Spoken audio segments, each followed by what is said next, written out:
अस्सलामुअलैकुम chief officer and DC साहब and AC साहब, ज़िला रहीम यार ख़ान लियाकतपुर। हम गौसिया कॉलोनी के मकीन हैं। हमारी ये गुजारिश है कि ये 1 महीने से हमारा सीवरेज निज़ाम बिल्कुल ख़राब हुआ पड़ा है। ये पाइप अवेलेबल पड़े हुए हैं।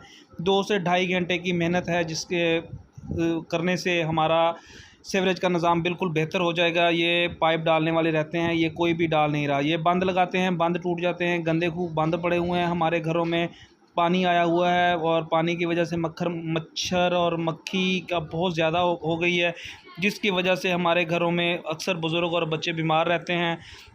और ये हमारा ऐसे हालात हैं कि जैसे हम मुसलमान हैं ही नहीं। हमारे घरों में इतने गंदा पानी इकट्ठा हुआ है। तो ये मैं आपको बांध दिखा रहा हूँ, ये भी देखें। और आप लोगों से गुजारिश है कि जल्द से जल्द इसको बेहतर किया जाए, हमारे निज़ाम को चलाया जाए, ताकि हम भी तसल्ली से रहें, सुकून से रहें। हम हर चीज़ अदा करते हैं, लेकिन हमारे साथ ऐसा सलूक क्यों? क्या मेहरबानी करके हमें एहतजाज करने पर मजबूर ना करें। मेहरबानी। आप